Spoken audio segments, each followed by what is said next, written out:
இந்த ஆம்ப்ளிஃபையர் 1500 சேலு. மேலே வந்து பார்த்திங்கன்னா இந்த மாதிரி தான். இது வந்து பார்த்திங்கன்னா பெயிண்ட் ஷீட்டு, அதாவது இதிலே வந்துடும். நல்லாவே இருக்குது. பழைய மாடலு டிஜிகிராம் கேபினெட்டு. பேக் சைடு இது தான். வீடியோ ஸ்கிப் பண்ணாமல் பாருங்கள். 1500 சேலுக்கு போடுறோம். உள்ளே இன்டீரியர் காமிக்கிறேன் பாருங்கள் ஃப்ரெண்ட்ஸ்.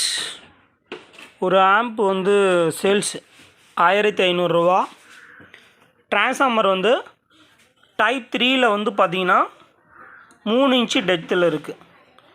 ஒரு 33033 ஒரு டேப்பு, 20020 ஒரு டேப்பு, இது 20020 டேப்பு, இது 33033 ஒரு டேப். இது சப்வூஃபருக்கு யூஸ் பண்ணியிருக்காங்க.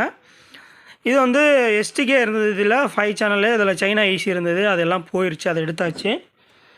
இது ஒர்க்கிங் கண்டிஷனில் இருக்குது. டிரான்ஸ்ஃபார்மர் ஒர்க்கிங் கண்டிஷனில் இருக்குது. கேபினெட்டு பக்காவாக நல்லாவே இருக்குது. இது வந்து பார்த்திங்கன்னா கோட்டா ஷீட் கேபினெட்டு. அவ்வளோ ஒன்றும் துரு பிடிக்கல. நீங்கள் தேய்ச்சி கழுவுனீங்களாலே நல்லா ஆயிரும். பேக் சைடும் ஓட்டைகள்லாம் கம்மியாக தான் இருக்குது. அது மாதிரி ஃப்ரண்ட் பிளேட்டும் நீங்கள் ஷாம்பு போட்டு கழுவுனீங்கன்னா நல்லா பளபளன்னு ஆயிரும். நல்லா கிட்டாவே போய் ஜூம் பண்ணி காமிக்கிறேன். இந்த யூஎஸ்பி போர்டு நல்லாவே இருக்குது. மற்ற இந்த சுவிட்சு இந்த இதெல்லாம் எல்லாமே நீங்கள் கழட்டி கடாசுற மாதிரி தான் இருக்கும். இந்த பவர் சப்ளைலையுமே இந்த 2 கெப்பாசிட்டர் போயிடுச்சு. மற்ற டயோடெல்லாம் நல்லாயிருக்கு. இந்த பவர் சப்ளை பிசிபி நல்லாயிருக்கு. இந்த பவர் சப்ளை ரெட்டிஃபையரும் நல்லாயிருக்கு. இந்த 20020 பவர் சப்ளை ரெட்டிஃபையரும் நல்லா தான் இருக்குது. மற்றதெல்லாம் நீங்கள் மாற்றி ஒரு ஆம்ப்ளிஃபையர் மேக் பண்ணலாம். இந்த டிரான்ஸ்ஃபார்மரோட 1500 கொரியர் காஸ்ட்டு எத்தனை கிலோ வருதோ அத்தனை கிலோவுக்கு வந்து பார்த்திங்கன்னா பர் கேஜிக்கு 40 ரூபா உங்களுக்கு கொரியர் காஸ்ட்டு. தேவைப்படுறவங்க யாருக்காவது தேவைப்பட்டால் எடுத்துக்கோங்க.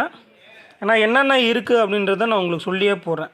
டிரான்ஸ்ஃபார்மர் காப்பரு, பக்கா ஒர்க்கிங் கண்டிஷன், சரிங்களா. இந்த கேபினெட்டும் இந்த டிரான்ஸ்ஃபார்மருக்கு இந்த சப்பு போர்டுக்கு மட்டும்தான் இந்த காஸ்ட். மீதி இருக்கிறதெல்லாம் வந்து நீங்கள் அதை க்ளீன் பண்ணி அதை ஒர்க் பண்ண வைக்கிறது உங்களோட திறமை. பட் எல்லாமே ஒர்க்கிங் கண்டிஷன் தான். சின்ன சின்ன ப்ராப்ளம் இருக்கும், அதை நீங்கள் தான் சர்வீஸ் பண்ணிக்கணும். சேல் தேவைப்படுறவங்க எடுத்துங்க. கஸ்டமர் நியூ அப்டேட் போகிறாங்க, உடனே கால் பண்ணுங்கள். வீடியோஸில் தெரியப்பட்டிருக்க வாட்ஸ்அப் நம்பருக்கு கால் பண்ணி எடுத்துக்கலாம். Thank you friends.